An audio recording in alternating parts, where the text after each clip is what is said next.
Well, greetings and salutations, everybody. Welcome to the best damn movie-related show on the planet Earth, the John Campea Show, coming to you from right here on my YouTube channel.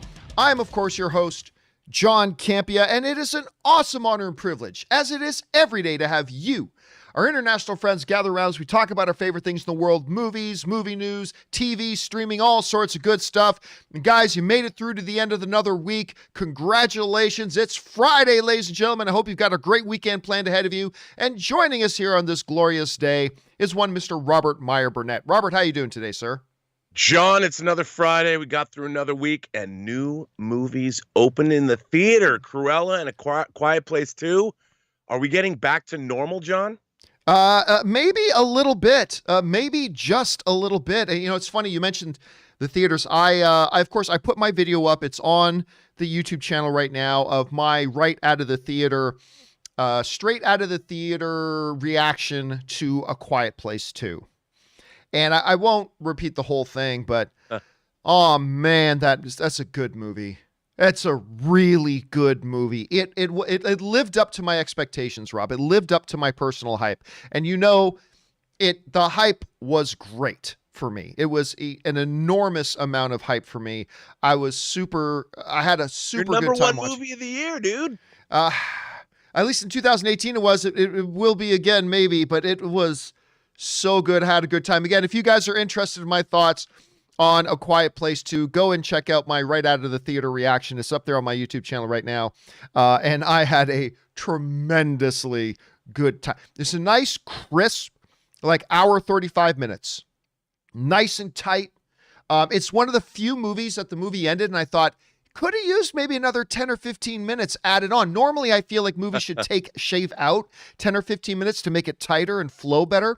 But this one was like, yeah, I feel like it probably could have had another 10 or 15 minutes. But I'm telling you what, nice, tight 135, just exceptional. John Krasinski does it again. Cillian Murphy was great. Emily Blunt obviously was great. The two kids were fantastic in it. Had a really, really good time. So I enjoyed it very much. And we enjoy having you guys here today, as a matter of fact. And speaking of it being a great day and having you guys here, this is how today's show is going to go. We break it up into two parts. The first half of the show, we take some predetermined topics. The second half of the show, we take your live comments and questions. If you want to send in a live comment or question to be read on the show, if it's appropriate for the show, simply go into the description of this video and you'll see a tip link. Click on that there, or you could enter it in manually simply at www.streamelements.com/movieblogtv/tip. You'll be getting your comment or question on the show, again, if it's appropriate for the show, but more importantly, you'll be supporting the channel as you do it, and all of us here involved with the John Campea Show, thank you guys very, very much for that support. Okay, with that down, let's get into an off the top here before we get into our main topic, shall we? And that off the top is this.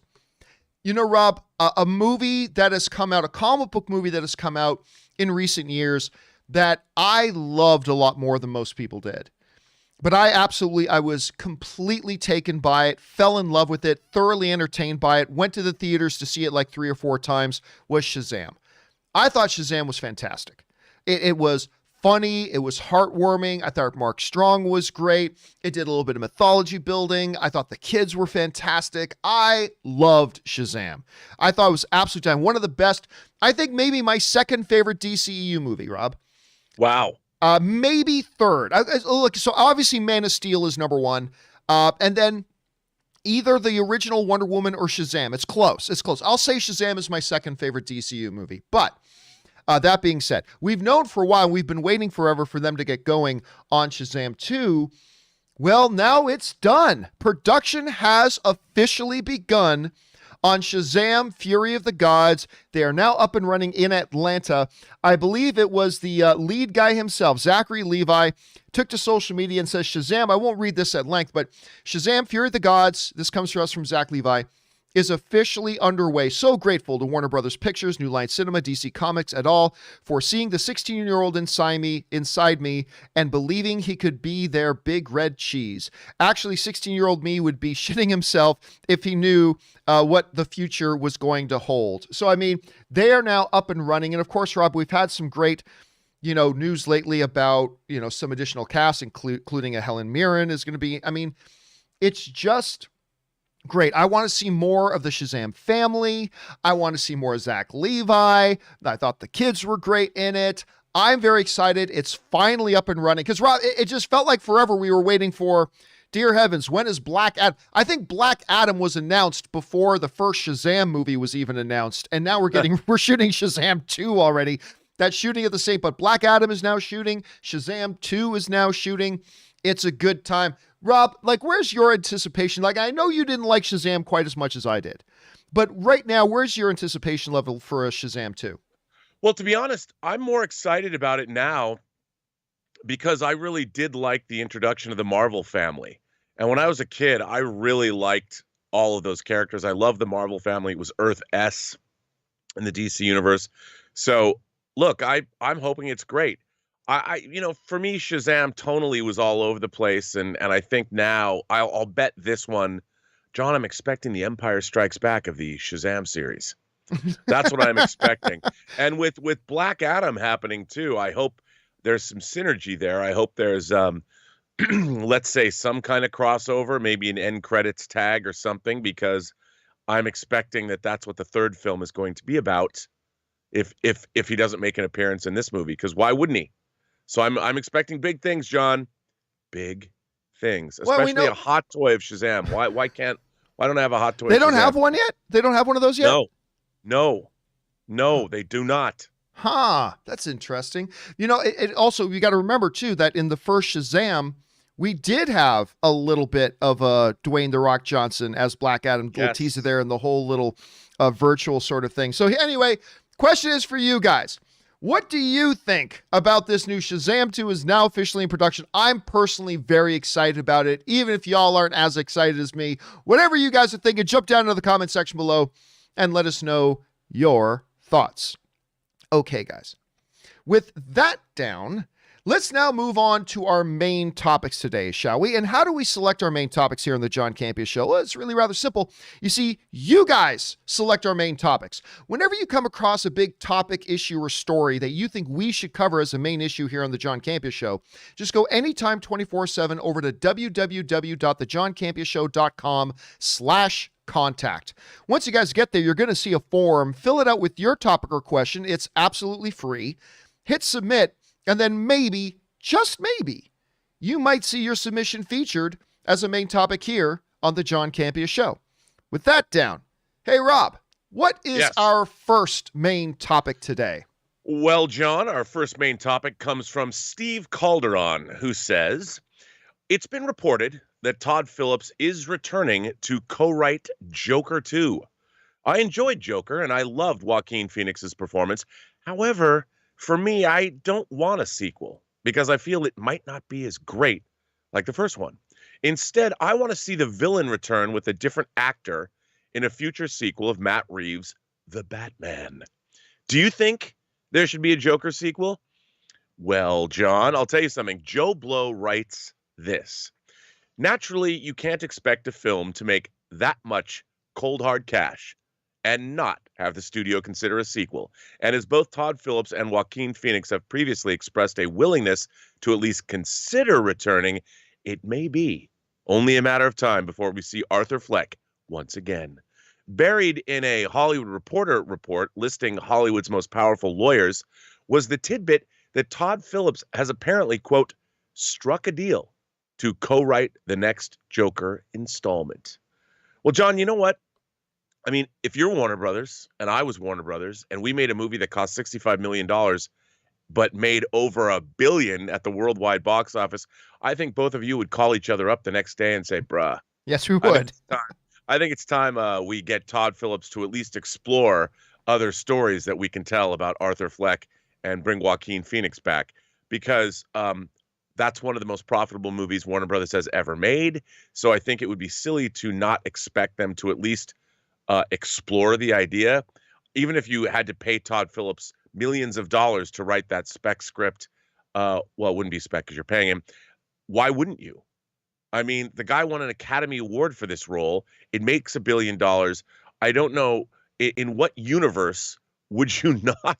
I mean, I know, John, we talked about standing on ceremony. No, we can't taint the legacy of the Joker with a sequel, a cash grab sequel. But I don't see that Warner Brothers has a choice. They have to do this, don't they? I mean, what do you think? I mean, look, there's a couple of interesting things in there to unpack, though, right? I mean, the first off is I'm always a little bit dubious about any time that it's a story is being brought to us that's been buried in like paragraph 7, line 5 of a different headline, right? So remember, the headline of this story wasn't them saying, Todd Phillips has been brought on to, no, what the report actually said was buried in it that their lawyer, that Todd Phillips' lawyer, had struck a deal for him to write it. So maybe that's accurate. Maybe it's not accurate. But let's go on the assumption that's accurate for a second.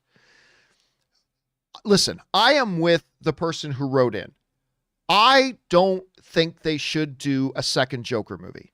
I thought this was always intended. I mean, Todd Phillips talked about this. It was always intended to be a legit standalone one-shot story. That's what it was meant to be. That's what Joaquin Phoenix signed up for. There was never intentions for it to become anything more than that. So yeah, leave it at 1. That being said, Rob, like you said, it made $1 billion. Yeah. What are you going to do? No, we don't want your $1 billion. Right. I mean, they never expected. Walter Hamada, in his wettest of wet dreams, never thought that Joker was going to make $1 billion. I'm sure they knew with Joaquin Phoenix on board, there was a potential for some Academy nominations, but did they ever really expect Joker to win the Academy Award for Best Lead Actor for Joaquin Phoenix? They probably didn't expect that. They knew they were going to have a good movie. Did they expect it to be nominated for Best Picture of the Year at the Academy Awards? Probably not. So yeah, Rob, the best laid plans of mice and men. They never wanted to do another one. It was supposed to be standalone. It was a one-shot deal. That's what they signed on for. But you're nominated for Best Picture. Joaquin wins Best Actor, and you made over $1 billion. Of course you have to look into it. Now, as far as Todd Phillips writing the second one, I like it. I like the idea if that is indeed what they're going with, and it does make sense. I just hope that if they do move forward with a second Joker, and it's by far not a locked thing yet, right? But if they do move forward with another Joker movie, Rob, the one hope that I maintain to bring to the table is that don't give in to any temptation to bring over this Joker into other things. It was conceived of as a standalone in a microcosm, this Joker in his own kind of standalone world. Resist the temptation to have Wonder Woman show up. Resist the temptation to make Batman a part of it.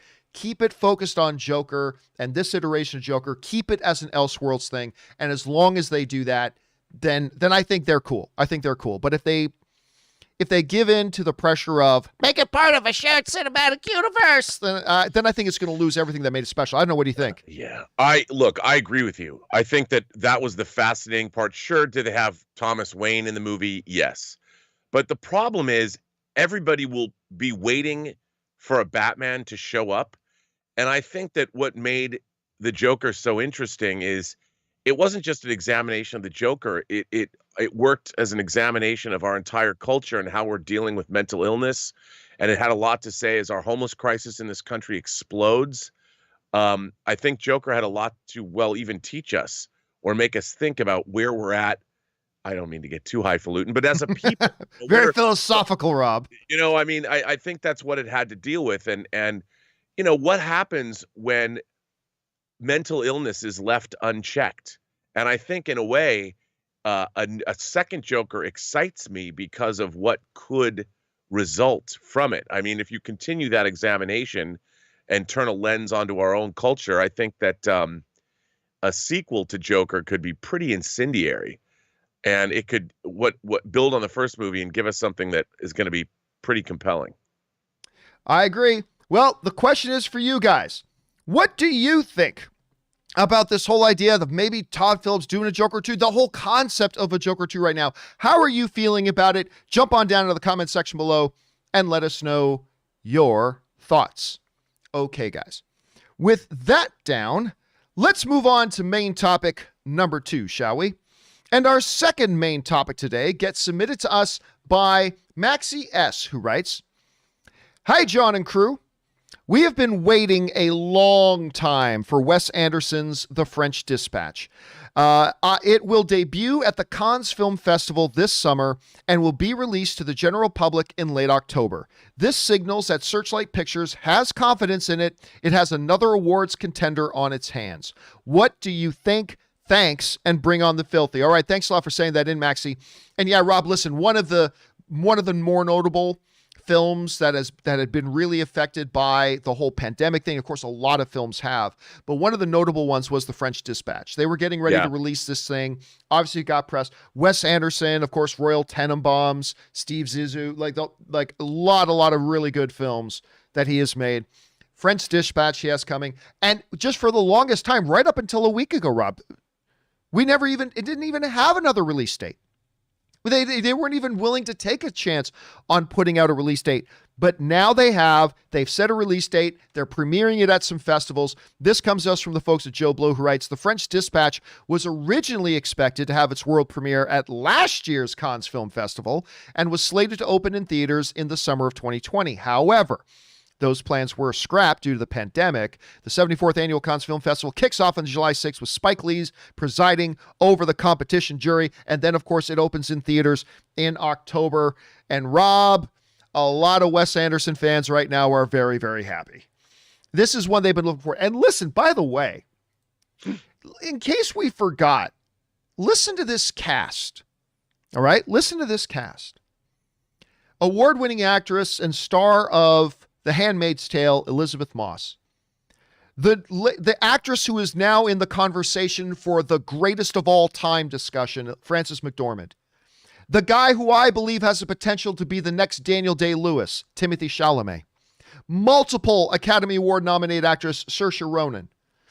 Tilda Swinton, Edward Norton, Leo Seydoux, Owen Wilson, multiple Academy Award winner Christoph Waltz, Academy Award winner Adrian Brody, Willem Dafoe, Bill Murray, Benicio del Toro, Rupert Friend, Jason Schwartzman, Leah Schreiber, Jeffrey Wright, Angelica Houston, and Henry Winkler. The Fonz is in this, Rob. This is one of the most impressive casts you're ever going to see or hear about. This is simply one of the most impressive casts you're ever going to see or hear about. It's absolutely amazing. And listen, it's yet another sign to me of the recovery from the pandemic. And to have this film, another one that was, kicked out of its release, has been sitting on the shelf waiting for a time to say, we're back. And now they're back. And so, Rob, I think this is really good news. Listen, I'm not going to lie. I didn't love the trailer for The French Dispatch. I didn't think the trailer was great. So it's not like I'm super hyped for it. Right. But to have it back on the release schedule, to have it coming out, and, Rob, coming out in an award season kind of slot, as Maxie wrote in the email, yeah, it does suggest a lot of confidence in it. And, of course, they would. It's a Wes Anderson film. Anyway, Rob, you've seen this whole story. What are your thoughts on it? Well, I think I like the trailer a lot more than you did because I saw it and there's so many things about it that appealed to me. And I'm like, you know what? I'm a big Wes Anderson fan. Elizabeth loves Wes Anderson. And I'm never less than thoroughly touched and amused, entertained, and delighted by Wes Anderson's movies all the way back since the first time I saw Bottle Rocket, his first feature with Owen Wilson. And I can't wait for this movie. So bring it on. I feel like along with No Time to Die, I figure like I've been waiting for this movie kind of forever. So I want it, John. I want it in my mind. Well, guys, the question is for you. What do you think about this? We now have an actual release date for The French Dispatch. It is coming. It's back on the books. Have you guys been excited about it? Maybe you haven't been excited. What's your favorite Wes Anderson film? Whatever your thoughts are on this, guys, jump down into the comments section below and leave your thoughts there. All right, guys. With that down, let's move on to main topic number 3. Rob, what is our third main topic today? Ooh, this one excites me, John. David Ullman says, it looks like Danai Gurira, who plays Okoye, leader of the Dora Milaje, will not only be appearing in Black Panther Wakanda Forever, but will also be getting her own origin story in the form of a spin-off show. Personally, I think it is a great idea and might show how the Dora Milaje came to be. What are your thoughts? Well, John, Deadline, and we know everything on Deadline's true, which is true, so just believe it. We hear from sources that Denai Guerrera will be returning as Okoye, General of the Dora Milaje, in Ryan Coogler's upcoming Black Panther, Wakanda Forever, as well as reprising her character in an origin spin-off series for Disney+. Disney didn't have any comment about today's report. It would not come as a shock if Guerrera also stars in the Wakanda series, which Coogler is developing for Disney+. Look, my love for this character of Okoye is immense. I love the Dora Milaje. I love Denai Guerrera. I love Okoye. And, the first thought I had is finally Hot Toys will make us a Hot Toys figure of her, and perhaps at least maybe a 3-pack so I can get 3 of the Dora Milaje to guard my Wakandan entourage of figures. And I want to see this so bad. I loved the way they were portrayed in Black Panther, and I think that the whole idea of like this secret agent police force / army / awesomeness, I can't wait to see this. And I loved her character. I was a little disappointed she didn't show up in Falcon and the Winter Soldier, but that's okay because the way the Dora Milaje was represented in that series rules. I just want to see more of that. And why not? Why didn't they announce this first? They should have. I've been waiting for this, John. Waiting, and now I'm getting it. First of all, obviously, she's coming back. Obviously, you have to have Okoye in Wakanda Forever. And if you're going to do a series, a Disney Plus limited series, whether it's limited or whether it's ongoing, whatever, on Disney Plus about Wakanda, you got to have her in there. Now, the one thing that I did notice, though, Rob, is that there are people misquoting what was actually in that Deadline report, because as was written in the email, there are some people running around saying that the Disney Plus series is going to be an Okoye origin story. Right. It's important to go back and note that that's not what the article said. Like, let's look at this again. The article says she's going to be in Ryan Coogler's upcoming Black Panther Wakanda Forever, as well as reprising the character in an origin spinoff series for Disney Plus. And then they go on to say they're not even sure she's the star of it. They just wrote, it would not come as a surprise or a shock if Guerrera is also the star of that series. Like, so right now, Deadline isn't even certain she's like a lead in this series. They're not even sure she's a lead in the series. So they are definitely not saying, the article is not saying that this Disney Plus series is an Okoye origin story. That's not what it said. Some people are running with headlines like that. Rob, that's not to say it can't possibly be that. It's just important to note right now that that's not what the story itself says. This just story says it is an origin story. They won't be surprised if, Okoye is a lead, but they're not saying she is. They're not saying it's an Okoye origin. That's important to note. Other than that, sign me up. I mean, sign me up. Listen, I love this cast. I think her as Okoye has always killed it. First of all of them have been awesome. Like watching them also in watching the Dora Milaje and Falcon the Winter Soldier without Okoye was fantastic as well. Fantastic. Yeah. You put Naki in there with the future ex-Mrs. Campea, Lupita Nyong'o. Yeah, you put her in there too. Now, they haven't said that she'll be in the series, but I definitely hope she is. There's nothing but, as you would say, Rob, ooey gooey goodness in all this story. So, yeah, on the one hand, it's a no-brainer. Yeah, of course she's back. You're not going to do a Wakandan thing without Okoye. She's just far too valuable to this thing. But at the same time, it is welcome news, even if it was expected. Question is for you guys.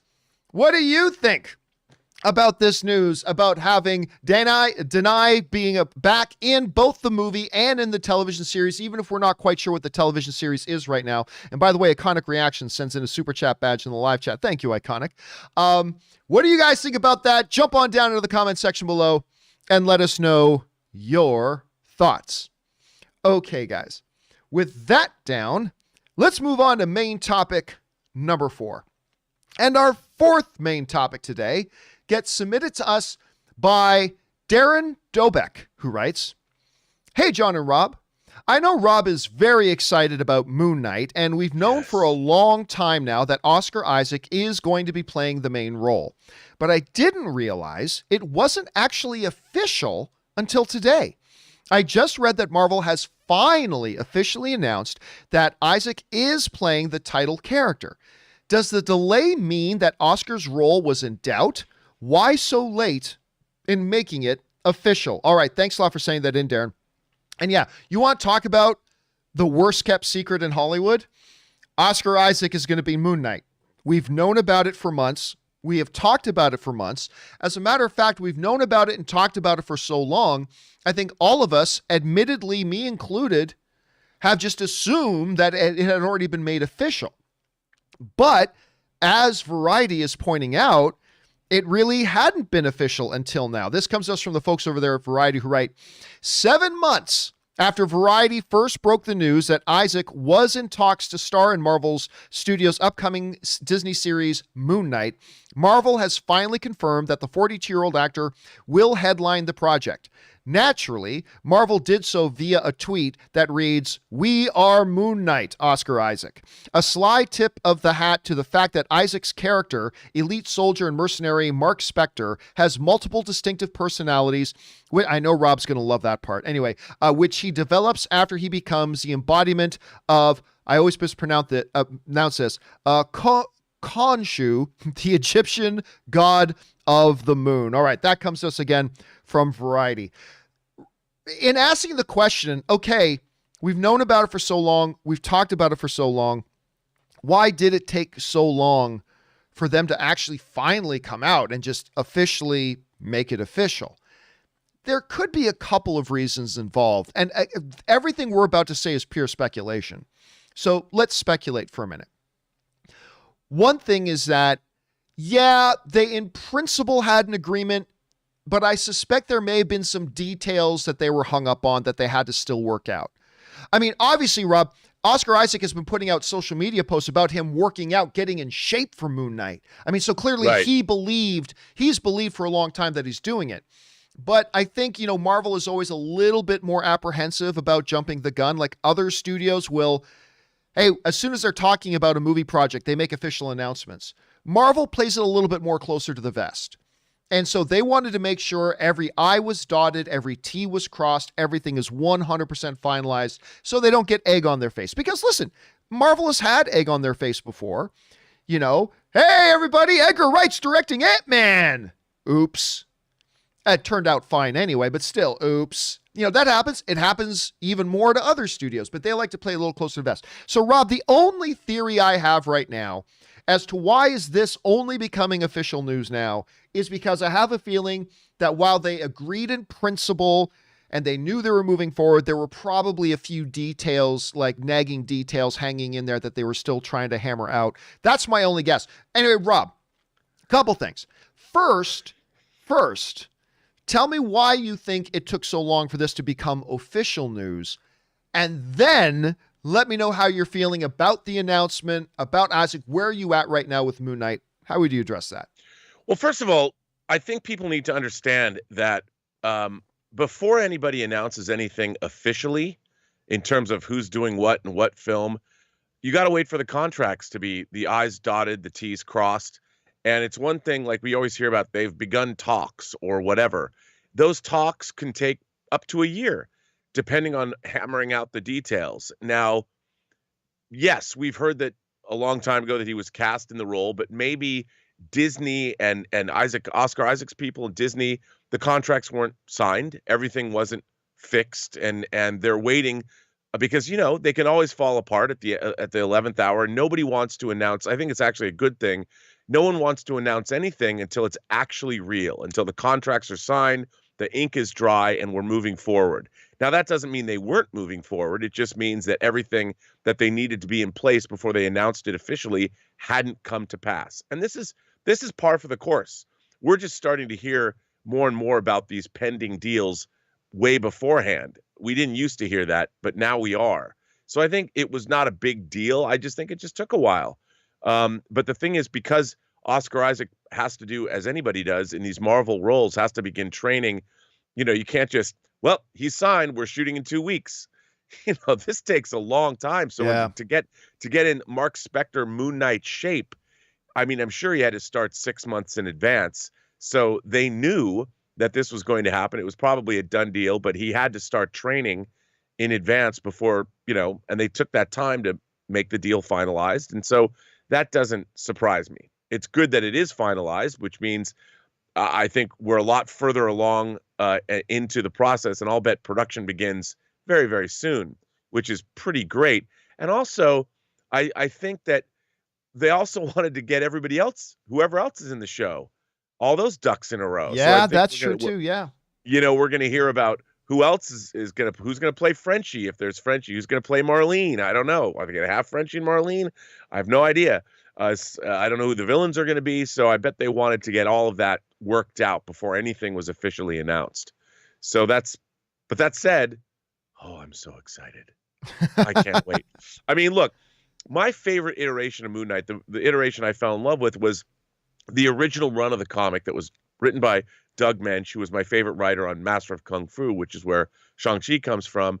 And then also, I love Bill Sienkiewicz's art. It's really what got me into comic book reading again, and watching his transition in those first 30 issues of Moon Knight was a really exciting thing for me. And I know they've kind of moved away from that iteration of Moon Knight, but that said, I cannot wait to see Moon Knight brought to life.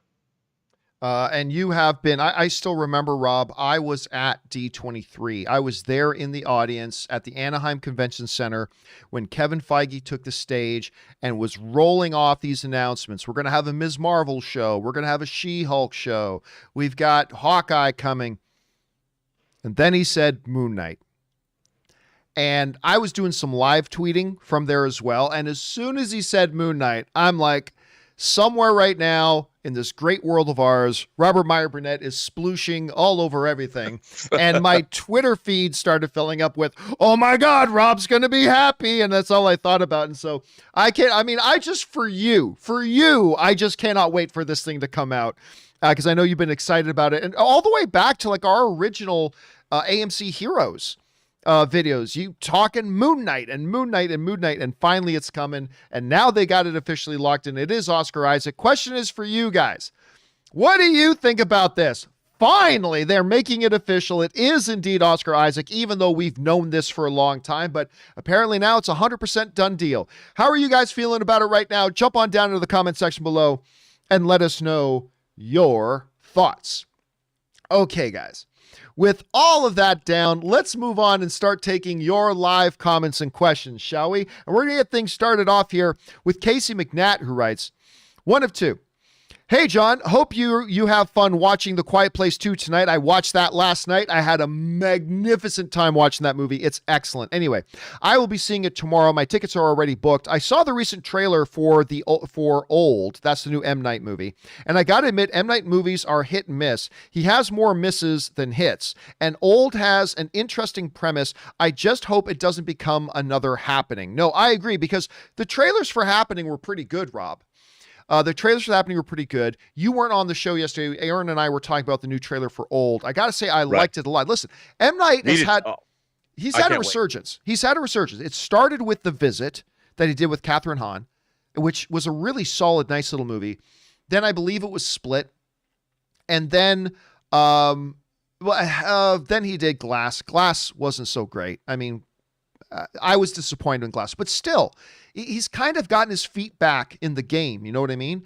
And I think this trailer for Old, I thought the trailer looked great. I really do. And I like these smaller, limited location, limited number of character stories. It takes a really good directing touch to make those movies work. And I thought the trailer looked, I don't know, maybe it will be the next Happening. Maybe it'll be terrible, but I thought the trailer looked pretty good. Rob, how are you feeling about it?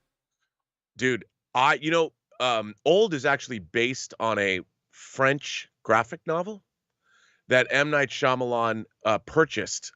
Someone gave it to, I don't know if it was a child of his, somebody gave it to him. And he's adapted that graphic novel, but he's made some changes. The graphic novel's really interesting, but it's a little ambiguous. I hope the movie offers a little bit more than the ambiguity, but it's really compelling stuff.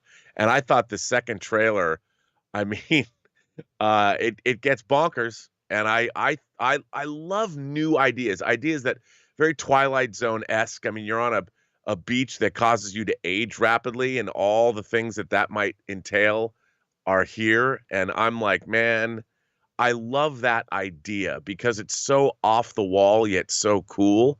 I really am excited for this movie. Again, I thought the trailer was quite good. All right, let's see how it turns out. Next up, BK Dan writes, John, not a TV or movie related, but entertainment related. BBC radio personality Lisa Shaw has died. Massive blood clots is what the BBC is saying was the cause of death. I am not familiar with Lisa Shaw. And then BK, by the way, follows up by sending a super chat badge in the live chat. Thanks, BK. I am not, listen, obviously, I don't live in the UK. I'm not familiar with BBC radio, so I have no idea. I mean, it's awful. That's terribly tragic. I had a blood clot, that deep vein thrombosis in my leg recently, Rob, that fortunately they caught at the hospital. And so that stuff can be dangerous. But again, I'm not really familiar with her. Rob, are you at all familiar with this radio personality? I am not. Right, but I'm sure she had a lot of listeners in the UK, so our thoughts to that. Thanks for bringing that up. By the way, BK. John, what's radio? Yeah, what radio?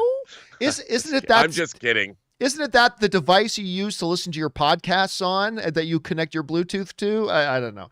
Anyway, next up, we got, what is next up? There he is. Mike Press writes, what if in Fast and the Furious 10, the heroes and crew have to figure out who is manipulating the space-time continuum, which will explain the cartoon physics? Also, it's revealed that Toretto is an android. Honestly, at this point, and by the way, in case you haven't heard us say it, Fast 9 is terrible. It's absolutely awful. And I say that as a fan of Fast 4, 5, 6, 7, and 8.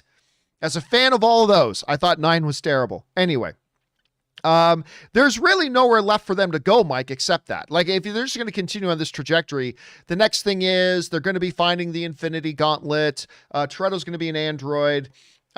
He literally fights 20 guys at once in Fast 9, kills literally straight up murders about 7 of them, and then defeats the rest of them by grabbing 2 massive chains using nothing but his own brute Dominic Toretto strength, pulling the roof down and wiping out everybody else. But he survives because, family. Anyway, there's nowhere else for them to go, Mike. There's just nowhere else for them to go. All right, next up, Dr. Film writes, it's obvious that future Bond movies will get a theatrical release, but what about future MGM movies? Won't they just be disposable to them? Amazon's past theatrical releases were only limited. Do they believe in theaters to support MGM's smaller movies? Well, I mean, Rob, we would say this before, like one of the really cool things about Amazon getting MGM is that Amazon has publicly stated they believe in the theatrical model. They believe putting movies out in a proper theatrical run first helps their movies when they do bring them onto Amazon Prime because they have a higher profile now and all that kind of stuff. And by the way, Iconic Reaction sends in another super chat badge in the live chat. Thanks, Iconic. They believe it helps their films.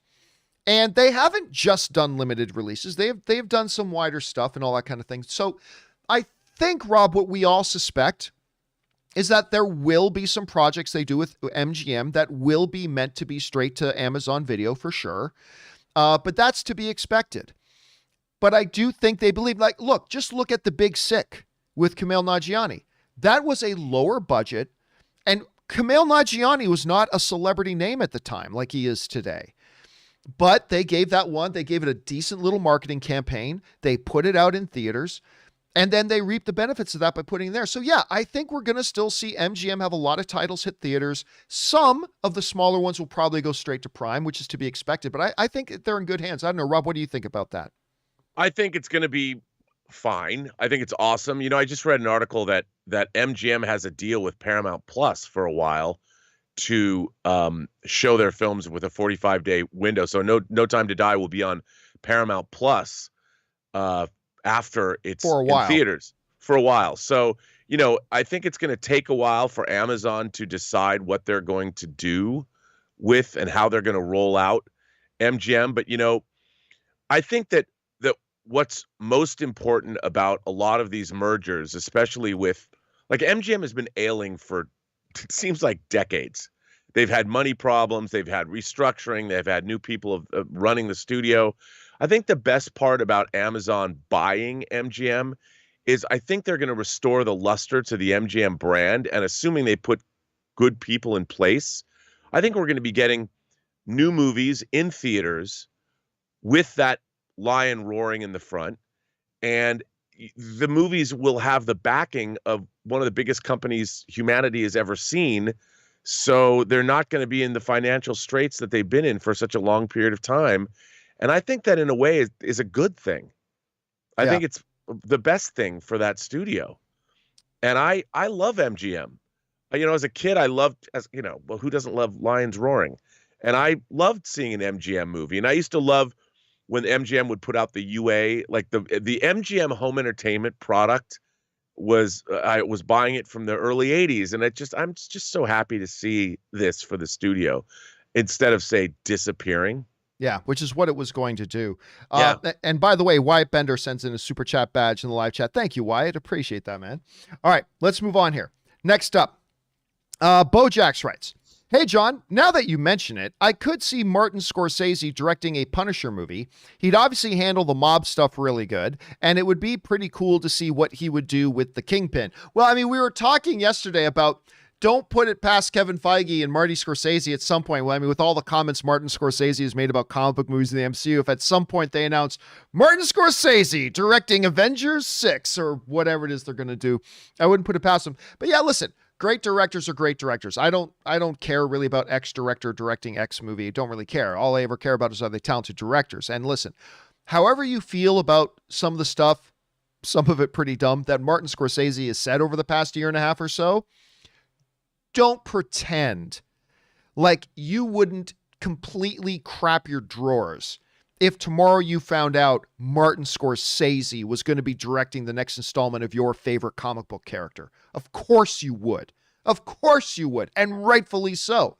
So it'll be neat to see what they do with that. By the way, RM writes, sends in a super chat badge. Thanks, man. All right, next up.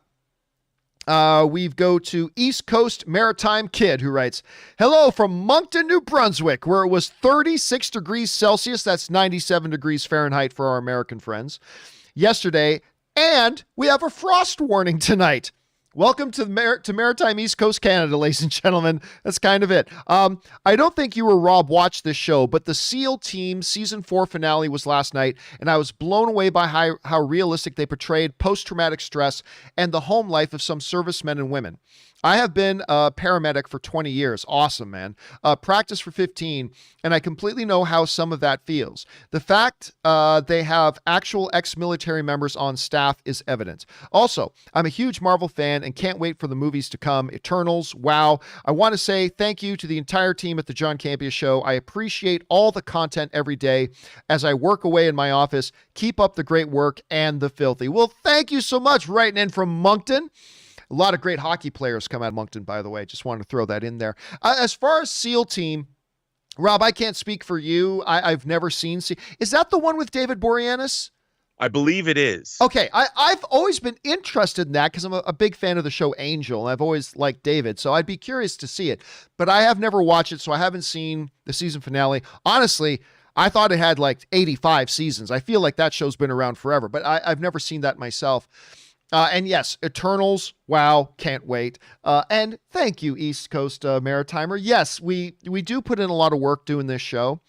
Like you can probably tell from all the graphics transitions, the people involved and things like that, the research that we put into stuff, we do put in a lot of work. And the reason we put in that work is because you guys are worth our effort.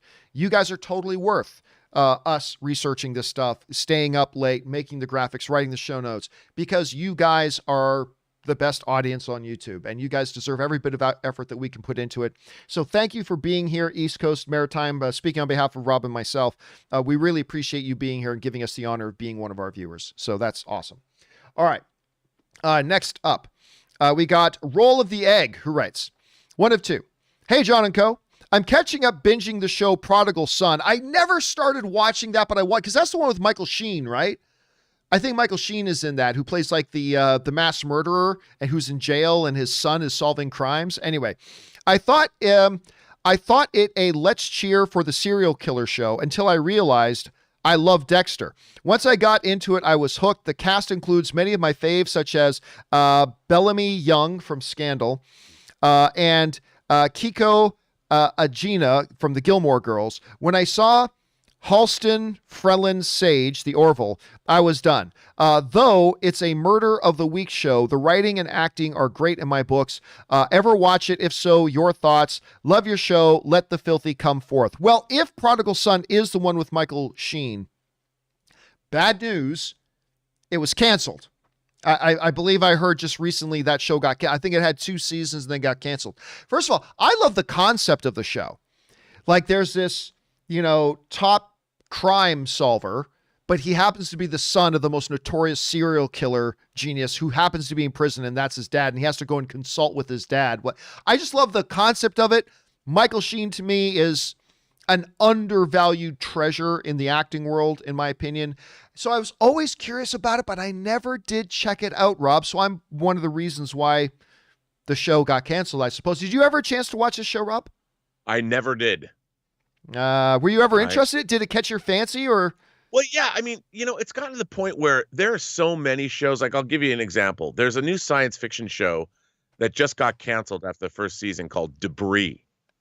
It actually was really interesting. And I caught the first couple to 2 episodes, right? And I'm like, this is really good. I'm going to circle around and watch the rest of it.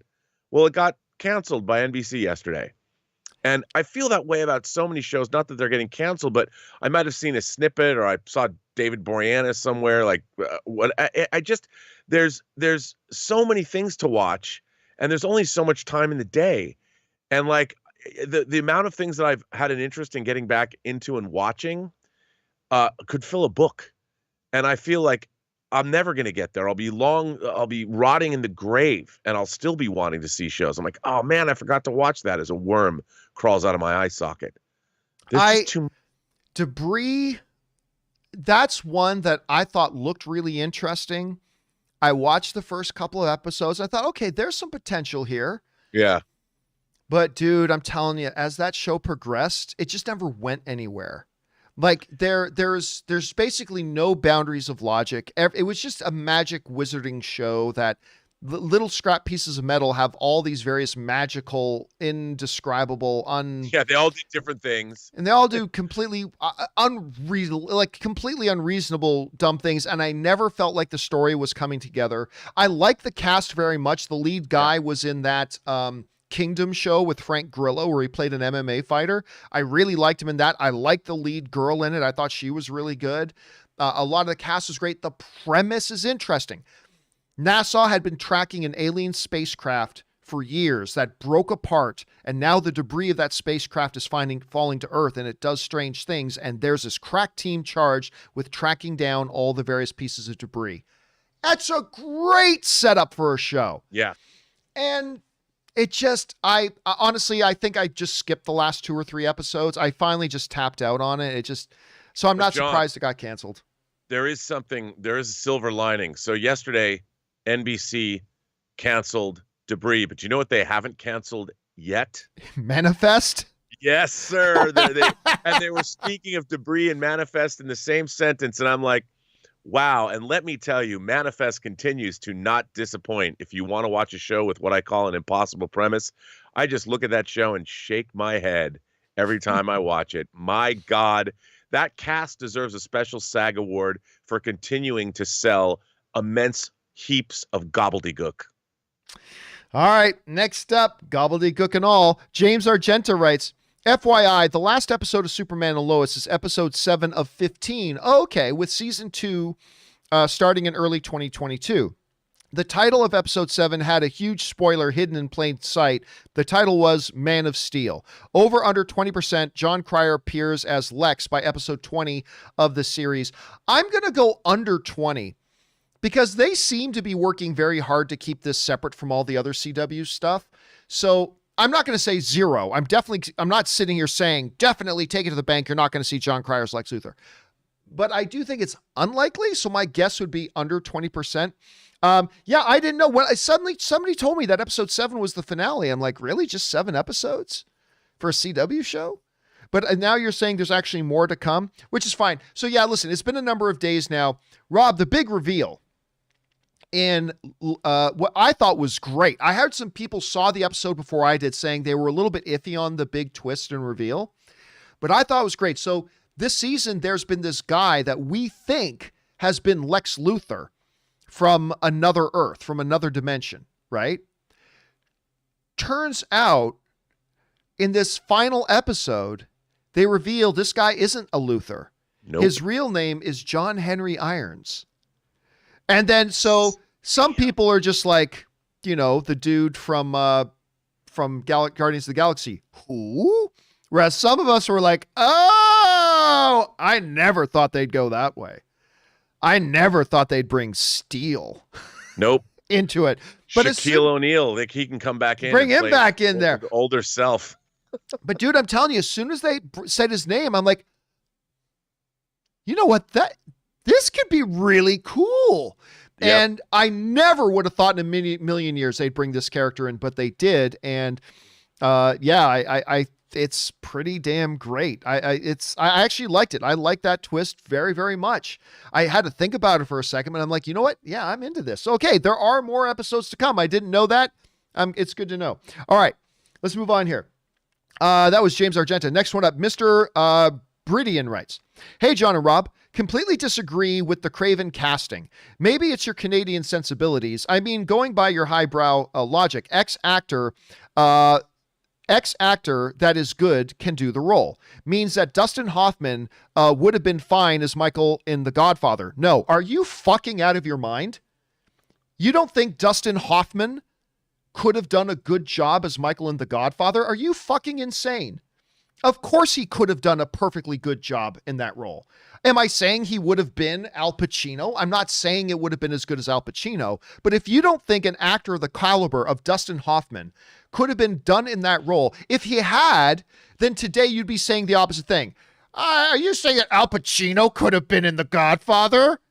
Yes, he could have, because he's a terrific, fantastic actor.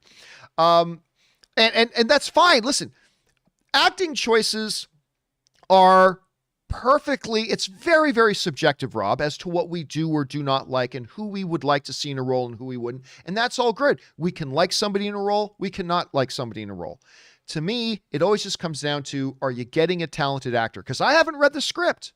I don't know what the script specifically calls for. Only the director knows that. Only the director and his casting people know that. And so they know. So that's why all I say is make sure it's a talented actor. Now, Aaron Taylor Johnson, Rob, I find the Aaron Taylor Johnson thing is a lot like the Robert Pattinson thing was. Because when they announced that Robert Pattinson was going to be Batman, you heard all these people who never saw a single thing Robert Pattinson had done other than something that was Twilight, saying, Robert Pattinson, the Twilight boy.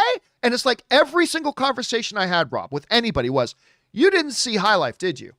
No. You didn't see Good Time, did you? No. You didn't see The Rover, did you? No. Then shushy, shh. Because I'm telling you, if you actually watch his movies, you'll see he's great. And I'm finding that a lot of people who were like reacted very negatively when they heard the Aaron Taylor Johnson thing. What I found in most of the conversations that I either was a part of or looked into was that all they ever really saw Aaron Taylor Johnson in was Kick-Ass, and they saw him as Quicksilver. They never saw Nocturnal Animals. They never saw Savages. Like, this dude can act, and he's jacked, and he's older now. And look, if that still doesn't mean it works for you, that's totally fine. Because it's all subjective. We'll wait and see the movie. Maybe he'll be great. Maybe he won't be great. But, yes, Dustin Hoffman would have done a good job in The Godfather. I'm not saying as good as Al Pacino, but maybe it would have been better. I don't know, Rob. How are you feeling right now about the whole Aaron Taylor Johnson thing, about the idea that Dustin Hoffman isn't a good enough actor that he could have done something convincing in The Godfather? I don't know. How are you feeling about that? John, when are we all going to learn that, let me give you Heath Ledger as the gold standard of this. All of the people, nobody just puts their hand in a hat and pulls out a random name and says, you know what, we're going to make this guy Kraven the Hunter. People have thought about this. The filmmakers have thought about this. The studios have thought about this. There's a movie coming out called Bullet Train that Sony is putting out, and I've heard that based on Aaron Taylor Johnson's performance in Bullet Train, which is about a bunch of assassins meeting on a train, and what is Kraven the Hunter if not a form of an assassin? They've seen his performance, and based on what he delivered in that film, they're like, you know what, this guy could be Kraven the Hunter. And he's in that with Brad Pitt, is he not? Is he not co-starring with Brad Pitt? Yeah. And it's like, who would have thought Heath Ledger would have played the Joker? Why is it that fandom is so quick to dismiss actors? Well, I don't see them as Kraven the Hunter. Why would you say that? You haven't seen them as Kraven the Hunter yet. So until you do, hold off and give the filmmakers the benefit of the doubt. I mean, when was the last time we saw somebody horribly miscast in a comic book role? I mean, usually Kirsten Dunst as Mary Jane, but that's I will grant you that. But that's up for debate. That's up for debate. Yeah, but still, I'm a Kirsten Dunst fan, but I just think that for somebody like I understand, I love Kraven's Last Hunt. I love that character. I love what happens in the story. But I would say that Aaron Johnson, actors specialize in being people they're not. So if somebody gives a good performance, that's their job, is to surprise you. And as far as The Godfather being my favorite movie, could I see anyone other than Al Pacino in the role of Michael Corleone? No. However, if you read about all the different casting choices, I mean, they wanted Robert Redford to play Michael Corleone. But I think that Dustin Hoffman could have done, I mean, he's a fantastic actor. And I think that if you go back and you look at his performances, especially from The Graduate on, I mean, the guy could have knocked it out of the park. He just, I mean, it's hard to imagine anyone else in that role right now, but I think he could have done it. And it's exactly what you were just saying. That's why, because like, we don't know how the character's written in the script. We don't know how they're going to be as that. And that's why, as a fan, I keep saying this, all I care about is, did the person you select, are they a talented and gifted performer? And if they are, then I'll just trust that they're a good fit for that. And maybe it'll work and maybe it won't. But yeah, that's why I'm down with it. So if anybody doesn't like the idea of Aaron Taylor Johnson as, Kraven, that's cool. That's a subjective opinion. I completely respect that. Maybe you have seen Nocturnal Animals and Savages and, the Godzilla thing and all that kind of stuff, and you just don't believe he's a very good actor. That's totally fair too. That's completely fair. If you don't think he's a good actor after watching his movies, totally fair. But yeah, I mean, I personally think he's going to be a great choice. I thought Tom Hardy was a great choice for Venom. I think we're going to love Jared in Morbius. I don't know that. Obviously, we'll have to wait and see. Maybe I think it sucks, but we'll find out. And I love the Kraven the Hunter casting. I really do. And when you look at that one picture of him, I'm like, that dude looks like a Kraven to me. Anyway, but that's just me. All right, let's move on here. Next up, we've got BK Dan, who writes, John, just oh, you probably are trying to say introduced. John, I just introduced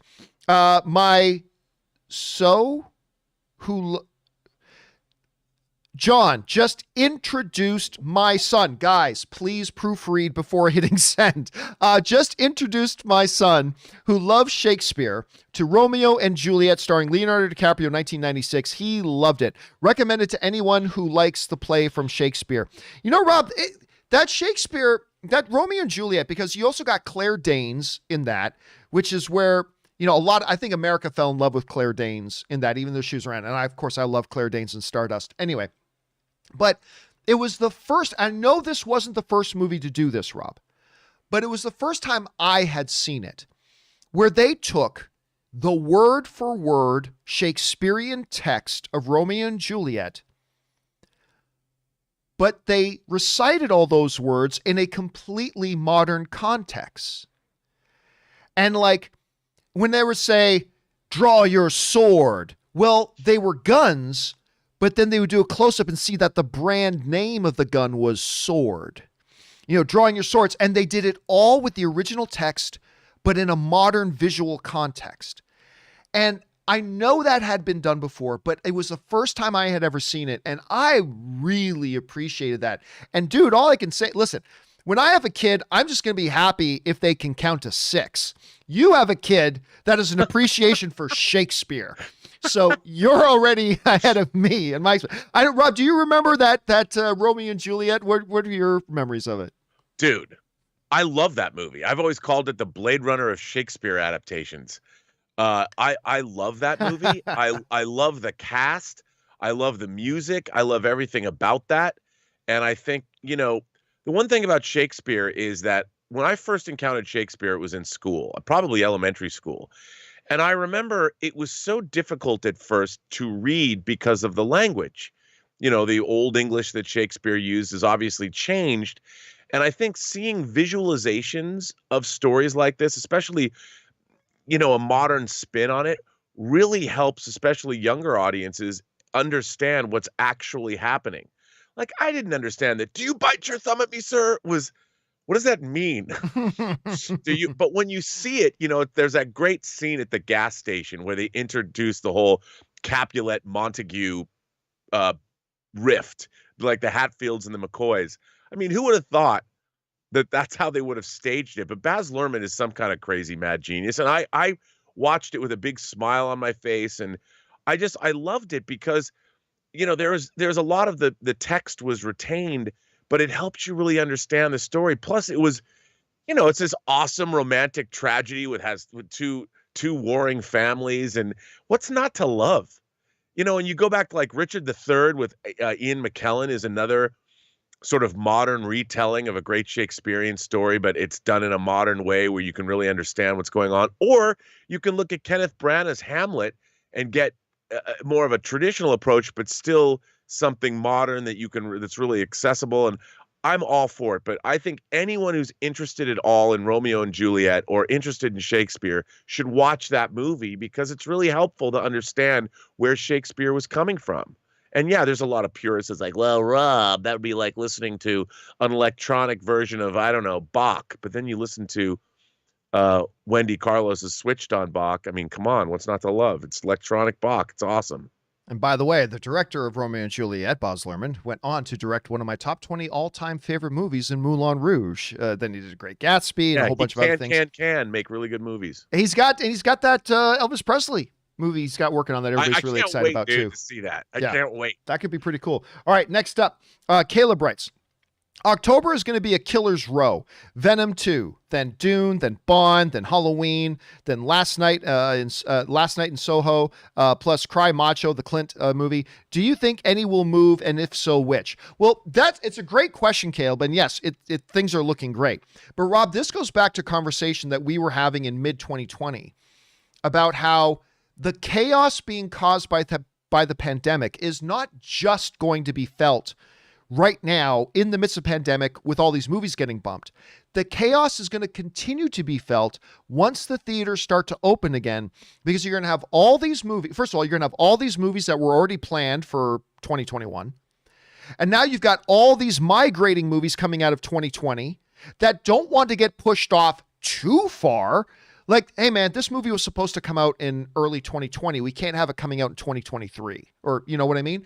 So they're going to have to face, and we talked about this ad nauseum about, they're going to have to face a Sophie's choice.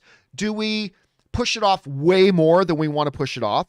Or do we release it when we can, understanding that the release schedules are going to start to get pretty full as the theaters all start to reopen again? I don't think any of those movies are going to move. I think they're going to bank on, number one, we can't push these films off too much. Like Halloween was already pushed off by a year. Several of these things had already been pushed off a lot. But number two, I think they're taking the approach. I think a lot of the Hollywood studios are going to take the approach of people are ready to get out of the house again. And they'll go back to the theaters to see 2 or 3 movies in a month. And I believe they're right. And so, yeah, I think it's going to be a great month for movies. And I honestly any one of them could move. Absolutely. But I don't think they will. I don't think they will. I don't have any inside information. I just don't think they will. Rob, do you think any one of these things is going to behoove them to move dates? I don't think so. I mean, like you said, the more they move, the more crowded the field gets. And they're going to have to start staking out a lot of territory. They've already moved these things. It's tough. I can't imagine the costs involved. You've already pre-marketed a movie, then all your marketing is for naught. You have to remarket something again. And I think that they're going to. I hope they stick to the as much as they can stick to the release dates they have so far, because shifting everything around isn't good for anyone. All right, next up, we've got Garden Variety Vagabond writes, "Hey, John and company, I just realized that we have been talking as if the Nevers is over for the season. According to the Warner Media original March 23rd press release, Part 2's 6 episodes will follow at a later date to be announced." Oh, okay.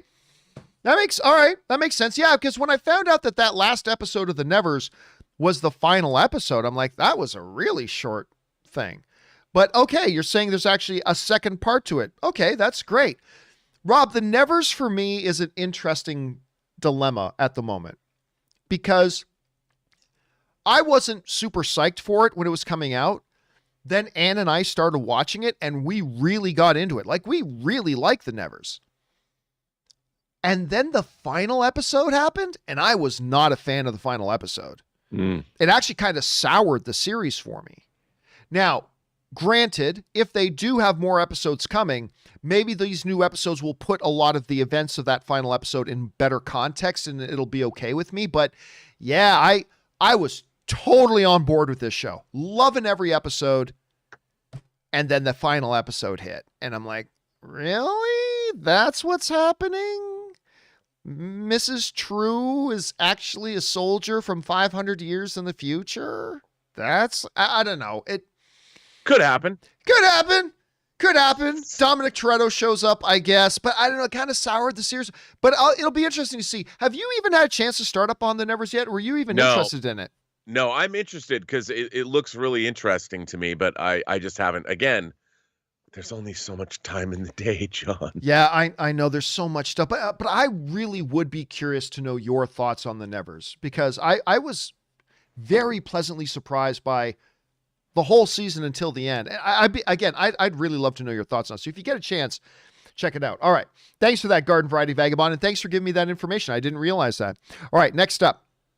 Ventium writes, "The Mortal Kombat theme is such an infectious..." Probably meant Anne. "The Mortal Kombat theme is such an infectious tune. Definitely the best thing to come out of the movie. I often find myself humming it out loud out of nowhere. Did you know that it's based off an ancient Nordic prayer song? I had no idea. In fact, it's my favorite Finnish hymn." Rob, everybody knows, dun, dun, dun, dun, dun, dun, dun, dun, dun, dun, dun, dun, dun. I mean, everybody knows that, and everybody gets psyched up when you start to hear it. It's great music. Mortal Kombat. I'm sure that wasn't the name of the Finnish prayer. I'm sure they were, some like Finnish religious leaders, la, la, la, Mortal Kombat. I'm sure that didn't happen. But no, I did not know that Inventium. I had no idea. One of the other things I was a little disappointed about the new Mortal Kombat was the soundtrack was nowhere near on par with the soundtrack from the original film.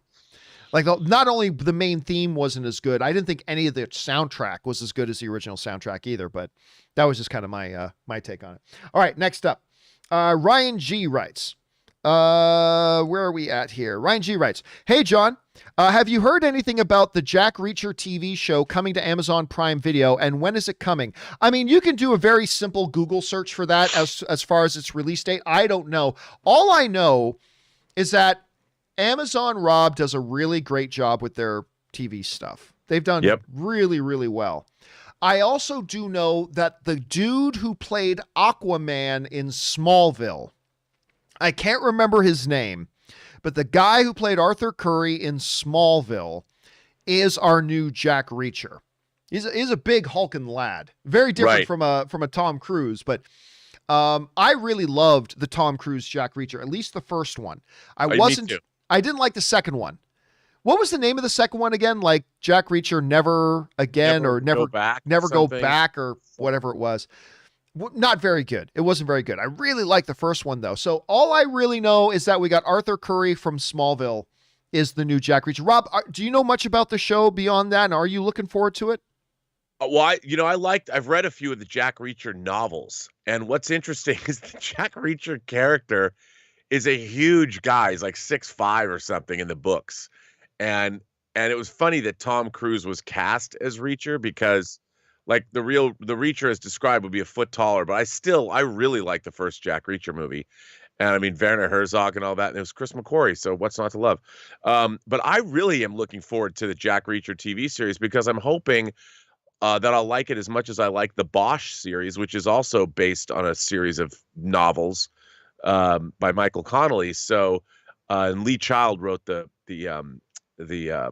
Jack Reacher books. And I think the best way to present these characters is in this serialized fashion. So I'm excited for it. I think it's going to be great. All right. Next up, we've got J&A Parlay writes, going with a John and Ann Campea parlay tonight. Lakers and Leafs. Let's get it. Make me proud. Of course. So last night, yes, both the Lakers and the Leafs played. Unfortunately, my Leafs lost. That's okay. They're still up 3-2 over the Habs. They'll close it out in the next game. And then Lakers came to play. I mean, Chris Paul's operating at about 75%, and it's going to be tough when your best player and a league MVP candidate isn't at top strength and you're playing against a team that's got AD and LeBron. I mean, that's a tall order, but yeah, Lakers, after dropping the first game, they're now up 2-1. And yeah, it was a good day of sports. All right, next up. Thanks for that, J&A. Willow writes, somebody asked you if there are any parody characters that you like more than the originals. Do you consider characters like Deadpool or Homelander to fall under the category of parody characters? No, I think there is a very distinct difference between characters that are obviously inspired by other characters versus parody. Rob, to me, Lone Star in Spaceballs is clearly a parody character. Sure. Emilio Estevez in Lethal. What's their Lethal Weapon spinoff one called again? Oh, you guys in the live chat, what was Emilio Estevez Lethal Weapon spoof movies? I can't remember the name of it. But at any rate, that was a parody character of the Mel Gibson character in Lethal Weapon. Loaded Weapon. Thank you, Marcus Y, Jeremy King, Wildrow, Edward, No Man, Jay Everyday, Jam, all put in Loaded Weapon. Yeah, so Emilio Estevez's character in Loaded Weapon was obviously a parody character of that. Charlie Sheen, Emilio's brother, in Hot Shots. That's clearly a parody thing. I mean, look, it's semantics, and it depends on your own personal definition, but I don't consider characters like Deadpool or particularly like a Homelander, who is a Superman type, but I don't consider that a parody character per se. That's just how I look at it. Rob, how do you interpret those things? Yeah, I know. I agree with you there. I mean, look, to me, a parody character and these parody movies, like my favorite is Leslie Nielsen in Naked Gun. Naked Guns, yeah. And I don't think Leslie Nielsen is necessarily a parody of a single character. He's a parody of an archetype, you know, and I love that. I think while the Loaded Weapon movies and the Hot Shots movies are, it's funny because within the Hot Shots movie, there's different people being parodied. Sometimes like Charlie Sheen puts on the Rambo wig at one point, you know, and it's clearly he's doing a Stallone thing, but then it kind of changes up depending on where you're at. And I like that stuff to a point. Sometimes it gets a little much. All right, let's move on here. Sergeant Ward writes, hey, John, did you hear that Dune is going to get released at the Venice Film Festival? Yes. Do you think this will help the hype for Dune more? Yes, as long as it's good. I mean, that's the thing. It's got to be great, because if it's terrible, and because, Rob, I don't know if you know this, the audiences at the Venice Film Festival are notoriously brutal. Like, I hear more about audiences getting up and walking out of movies at the Venice Film Festival than I hear about any of the other festivals. Yeah. They can be very, very brutal. So you better believe that your film is going to be a hit if you're going to play it there. But let's assume that the movie is great. It is Denis Villeneuve directing it, so it's going to be great. Yep. Anyway, do you think this will help the hype for Dune? Also, when this movie gets premiered there, does that mean we're going to get early reviews for the movie? Yes. Once a movie debuts at film festivals, the reviews are going to start coming out like crazy. So there can be no embargo you cannot embargo a film festival audience. Unless it's a specific by invite only press event, you cannot embargo that. And so that's one of the other reasons you play it at these festivals, Rob, is that you want to get it out there. You want it to be like, wasn't it the Venice Film Festival? Isn't that the Golden Lion that they give out the Venice? Yeah, that's the one so. Joker won, right? So Joker won that there. So they had all the confidence in the world, goes into Venice Film Festival, wins the Golden Lion Award. And all of a sudden, everybody started talking about Joker in a totally different way because it won the Venice Film Festival.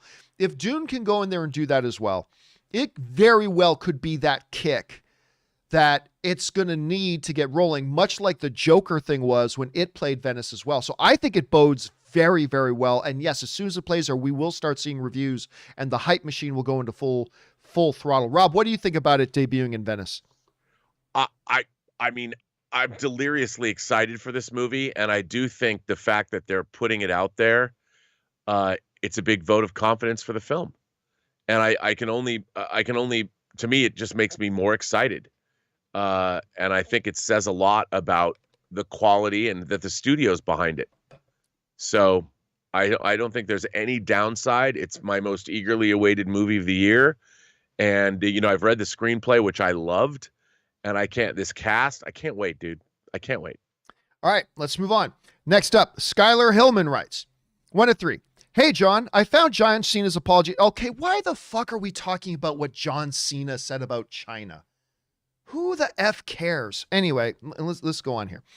I found John Cena's apology to China over his comment about Taiwan being a country indicative of a larger problem in Hollywood. Celebrities often use their platform, rightfully so, to speak out against numerous human rights violations. However, when it comes to their sources of income, they bow down to China. I get it. China is is the second largest consumers of Western movies and entertainment. But still, the CCP is committing all sorts of evil. What happened to the greater good? Correct me if I'm wrong. Didn't the filmmakers of Maverick remove Taiwanese and Japanese flags from Tom Cruise's jacket? If celebrities are willing to condemn evils in America, they ought to condemn evils abroad, but money talks. All right, listen. Here's the thing, and this is all I'm going to say about this fucking bullshit nonsense. First of all, who the fuck cares about politics? We're not here to talk about politics. And secondly, it drives me insane. And listen, I say this as a complaint about myself as well, because this is true of all of us.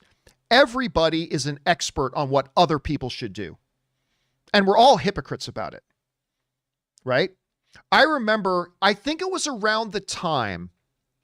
Rob, do you remember this big thing that got really hot because it had to do with what's the company that makes World of Warcraft? Why am I freezing on the name? Blizzard. Yeah. There was this big gaming event, and one of the competitors said something about China, and Blizzard suspended it because it broke some of their rules or whatever. And it started this big, huge thing. Like all of a sudden, everybody was an expert, right? All of a sudden, everybody was an expert, and everybody had very, very, very stern opinions one way or the other about the whole thing. And I can't remember if it was Lisa B or, one of those kind of John Oliver kind of knockoff sort of shows. But anyway, one of them went and talked to some people and said, everybody's saying, oh, what celebrities should say about China. Okay. If I went into your den right now, because this is what they said, I'm just repeating it here. If I went into your den right now, into your man cave, into your bedroom, into your whatever. How many things do you have that are made in China? Probably a lot. You support China tons. Well, John, I have to buy the stuff that was made in China because if I don't, the other stuff's more expensive. Oh, so you making financial decisions based on things that are Chinese or not. That's cool, but for other people, it's not. Now, listen, I have no position on this whatsoever. I don't give a flying fuck what John Cena said about China. I don't give a shit. I don't listen to John Cena or watch his movies because of what his political opinions are. I don't care. I don't care. Now, a head of state, that I care, because that's their job. What a head of state or a person in government or a person in authority has to say about something like that, that I care about. What some actor says in the midst of answering a question that was posed to him, and he says something, and then their boss says, hey, this is going to affect us by tens of millions of dollars. We want you to, whatever. I don't care. And I don't know why so many people do when it comes to actors saying this. I don't care. Like when Clint Eastwood did his ridiculous thing with the empty chair and blah, blah, blah, I didn't care. It doesn't make me like his movies less or like him as an artist less or respect him as his work less. I just don't care what John Cena said. I'm not saying I don't care about real issues that happen in China. It's not that I don't care about whatever human rights violations happen at any place in the world. But what I don't care about is what did John Cena say about it? I don't give a shit. And I don't think anybody should.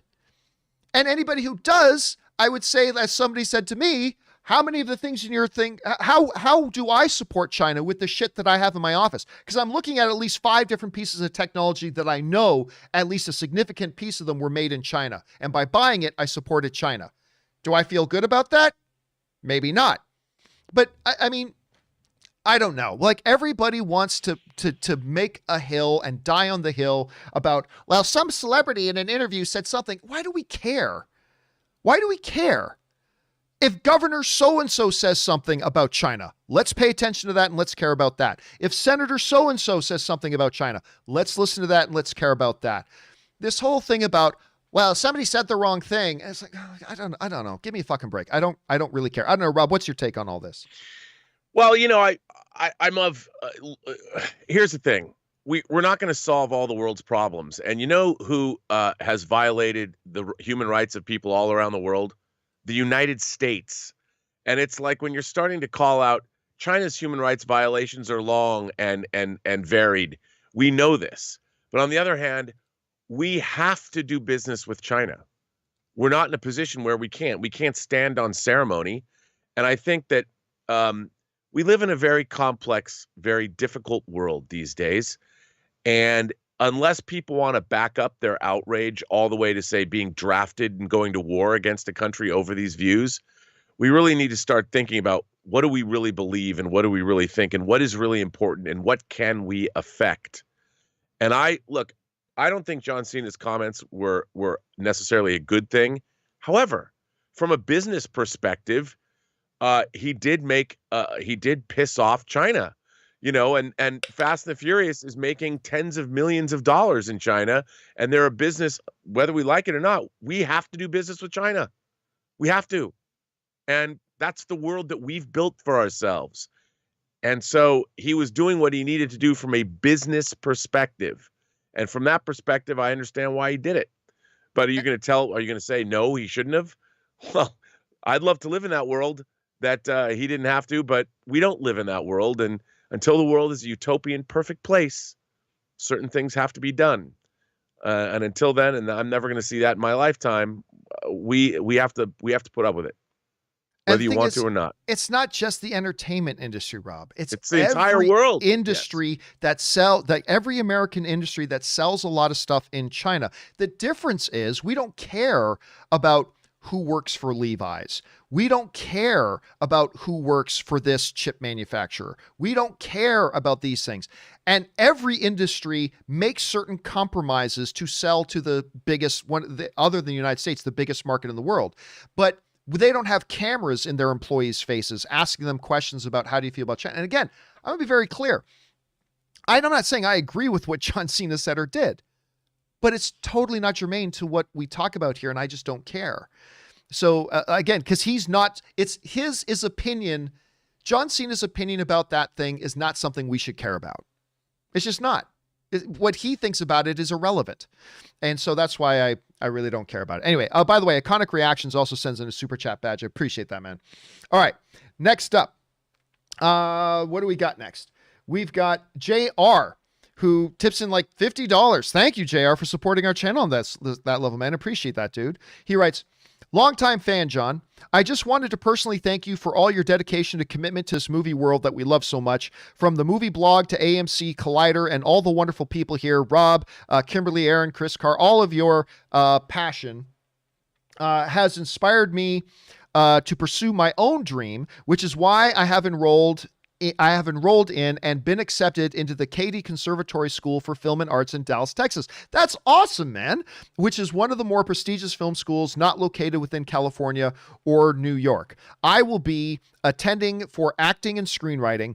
It will be a long, difficult journey riddled with heartbreaks and joyful persistence, and you can be damn sure the John Campea Show will be on my TV every morning of that journey. Keep being you, John. You inspire thousands. Oh, thanks so much. Jay, listen. I am always inspired by people who don't just think about what they'd love to do, who don't just talk about what they'd love to do, who don't just complain about not doing what it is they want to be doing. I'm always inspired by people who are like, I'm going to do it. I'm just going to do it, and I'm going to pursue this. People who want to be an architect, taking the steps they need to do to develop the skills and get the education and all that kind of stuff, that inspires me. People who want to be designers, who actually take the steps and do the things they need to do, make the sacrifices they need to make to actually pursue it, that inspires me.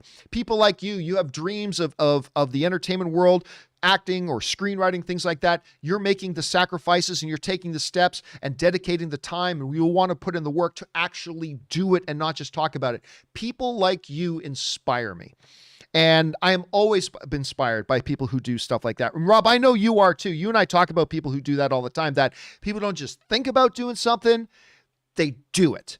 And that is in very rare supply around today. And I think the fact that you're doing that, Jay, is awesome, and it sets an example for all of us. I don't know, Rob, what do you have to say to that? I feel exactly the same. And you know, that's something no one can ever take away from you.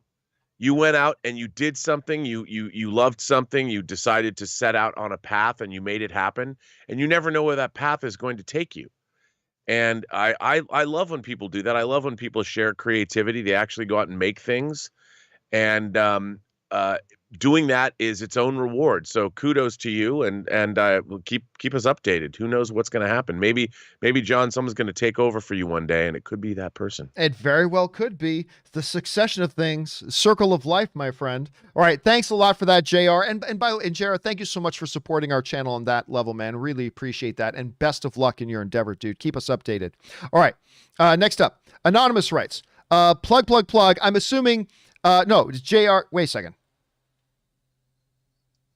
Oh, no, that was JR.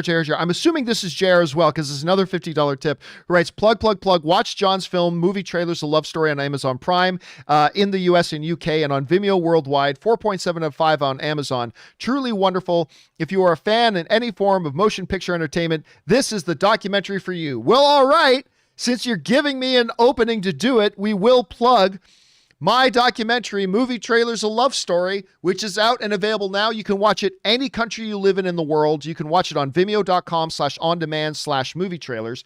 But if you happen to live in the US or the UK, you can watch the documentary, Movie Trailers, A Love Story, on Amazon. Simply go onto Amazon and search for Movie Trailers, A Love Story. It's available for rent and purchase. And a big thank you to all of you guys who have already watched it. And thank you, Anonymous, probably JR, who gave me an opening and an excuse to plug the film. Thank you for that. All right, next up. Let's see. Where are we at? Terry Giordano writes, I was listening to today's The John Campea Show while pulling into my local AMC to watch Quiet Place 2 and was wondering whatever happened with the YouTube TV/Roku battle.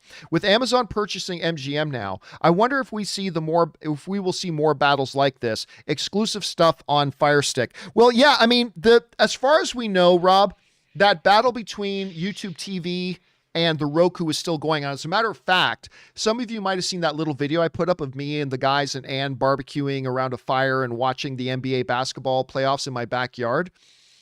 That TV has Roku built into it, but I wasn't able to open the YouTube TV app. But what I was able to do was open the YouTube TV app on my phone and then cast it to the TV, because Roku will take the cast from an Android phone. And that worked, and we were able to watch it just fine. this is going to be like the HBO Max and Roku thing. It's going to get settled. YouTube wants YouTube TV on Roku's. Roku wants YouTube TV on their service. They'll figure it out. They'll hammer out the details. But Rob, you and I have talked about this before. As the world of exclusives becomes tighter and tighter and tighter, platforms like Amazon Fire Stick or the Roku or the Apple TV, these devices and platforms are going to get drawn into the streaming wars. And I do believe we are going to see more of these types of disputes. How do you feel about that? I feel the same way. I mean, it's going to be the Wild West for a long time. Then there's going to be people that are going to bundle certain streams together or bundle various services together. There's going to be all kinds of this business, and it's all about money. It's all about product. It's all about getting a piece of this free flow of cash, this waterfall, this deluge of money that's going to come literally from the entire population of the planet Earth as everyone signs up for their various streaming services. I mean, my God, I feel like we should start taking out like merch things. Like, you know how NFL has jerseys for their favorite teams, and all sports teams, we should make streaming services merch. Like, I'm a Peacock fan. I'm HBO Max, and actually, that's not a bad idea. I wouldn't mind having a hockey jersey with my favorite streaming service on it. Why not? I'm sure Disney Plus already has that merch. Oh, no, dude.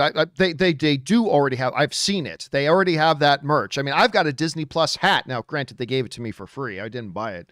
But I have a Disney Plus hat, so there's lots of that's out there. All right. Listen, we got time for one more with Rob still here, so let's get this in here. An anonymous viewer writes, I signed an NDA, so I can't speak about it. However, I saw the new M. Night movie, Old, and all I'm going to say is read the comic it's based on, Sandcastle, by Frederick Peters and Pierre Oscar Levy. I am not familiar with that. Rob, are you familiar with Sandcastle? Yes, I have it. Oh, you do? I do. So what's the deal? Well, here's the thing. What you have seen in the trailer is what looks to me to be a very faithful, very accurate adaptation of the comic. But the comic is fairly ambiguous. And I have heard that M. Night used the graphic novel, as a jumping off point. And that I think that if you were to do the comic as is and just adapt the comic without a few tweaks, people would be, let's call it, maybe dissatisfied by the conclusion. So I think he's probably had to come up with a little bit more than you get in the original graphic novel. But I loved it. I mean, it's going to be very interesting to see how audiences react. I hope he sticks the landing on this one, man. I really do. All right, but anyway, Rob, we took you over time again. Thanks a lot for being here, man. In the meantime, where can people follow you and your adventures online? You can find me on Instagram at Robert Meyer Burnett. Find me on Twitter at BurnettRM, or find me on my own YouTube channel, The Burnett Work. All right, dude. Thanks a lot for being here. Great job as always, and we will talk to you later. Have a good one. All right, man. I'll see you later. Ladies and gentlemen, the one and the only, the great Mr. Robert Meyer Burnett, bringing all of his glory and knowledge and goodness to the masses, including all of us. All right, guys, with that down, let's keep on going here. We still have some more time to get to more of your questions. We're going to keep things going here with Film Lovin' Bro, who writes, Hey, John. Okoye is about to say, hold my beer to Wanda, WandaVision, Falcon, Loki, etc., as she's getting her own Disney Plus original spin-off show developed per The Hollywood Reporter. Again, you're misinterpreting that. This is the Dora Milaje show that we were all clamoring for. Color me excited. Again, the news is not, and I'm going to see if I can bring this up again. I think I can. No, that wasn't it. This is it. Again, let's be very clear. This is what came out of Deadline, which is, we hear from sources that Danai Gurira will be returning as Okoye, General of the Dora Milaje, is Ryan Coogler's upcoming Black Panther Wakanda Forever, as well as reprising her character in an origin story, not her origin story, spin-off series for Disney+. Disney didn't have any comment about today's reports, but it would not come as a surprise, as a shock, if Gurira also stars in the Wakanda series, which Coogler is developing for Disney+. So, from what I'm seeing here, people are taking that and saying, oh, the series is a Okoye origin story. No, that's not what the article said. It might be that anyway, but I'm just saying for now, let's reel it in a little bit because that's not actually what the article said. So let's see how big of it is. Maybe it will all be about her. Maybe it won't be. Maybe she'll just be a supporting character. Or as Deadline says, we won't be shocked if she's she's the star of the show. But right now we don't know. All I know is that I do love this character. I think the character is great, and it'll be great to see her, of course, return in Wakanda Forever and show up in this Wakandan TV series as well. It would be very odd if she wasn't. It would be very odd if she wasn't. Let's see how big of a role it actually ends up being. Thanks for writing that in, man. All right, next up. Suthius writes, Joe Blow had a one must go post. By the way, Joe Blow is it's one of my favorite movie websites run by some good Canadian kids. Burge is the guy who I know, Burge, who runs that site. Terrific dude, terrific site. They've done a good job for a lot of years on that website. If you guys don't read Joe Blow, you really should. Anyway, Joe Blow had a one must go post on Facebook between Memento, Inception, Dunkirk, Interstellar, Tenet, and The Dark Knight. For me personally, I will say Memento simply because I haven't seen it. The other 5 I tremendously enjoy. Which one say you? Well, if I had to pick one, it ain't going to be Memento. Memento is one of Christopher Nolan's best films, so it's not going to be Memento. Inception, Dunkirk, Interstellar. You know what? I'll say Tenet. Tenet's the one that can go. Don't get me wrong. I like Tenet. I do. I enjoy Tenet. Tenet is a thumbs up movie for me. But out of those ones listed, I think it's the least great one.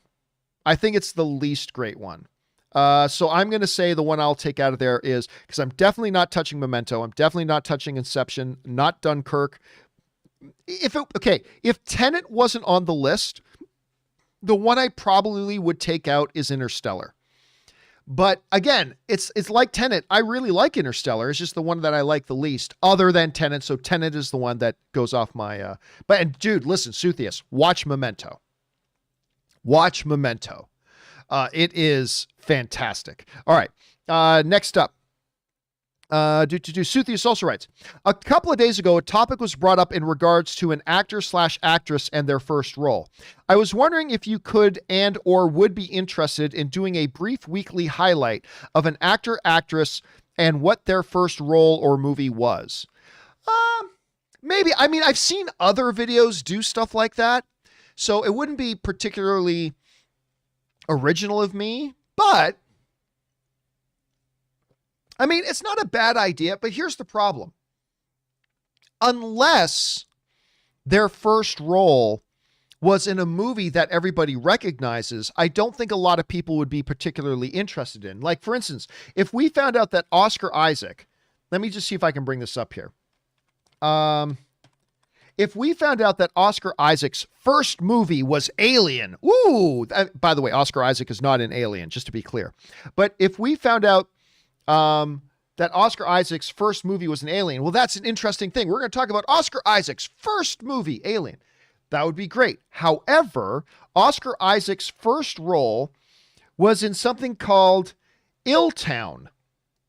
A little thing called Illtown that pretty much, I mean, Michael Rappaport was in it, but pretty much nobody's heard of it.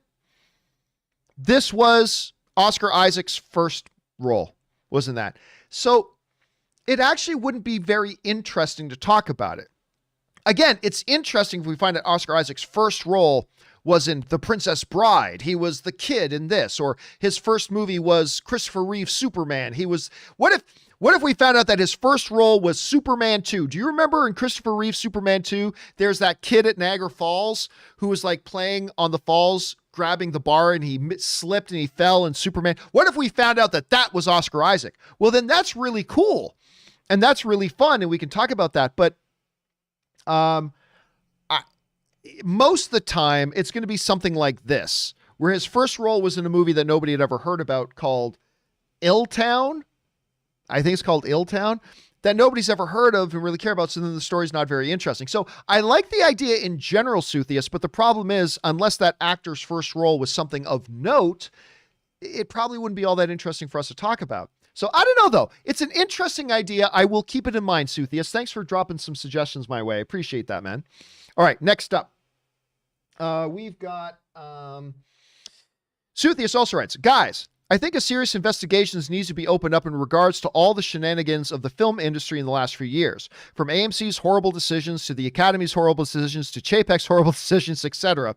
And I think the culprit is someone from the future. Yes, a time traveler, someone or some group of people is clearly wanting to destroy the film industry and the film experience. For all the sake of streaming, who knows? I'll be interested to see. It is really neat to see, but by neat, I mean depressing, to see how truly inept and stupid AMC can be.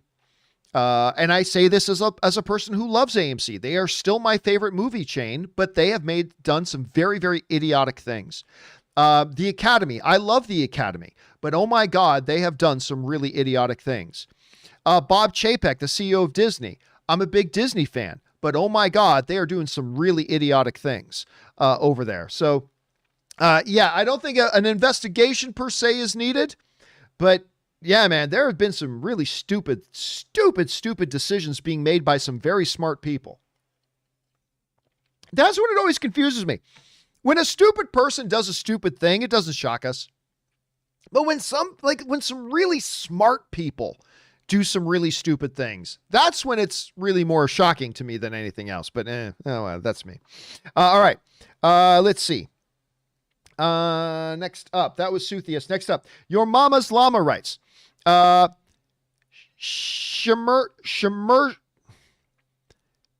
Commercial of or pertaining to a wild imagination or fantastical elements.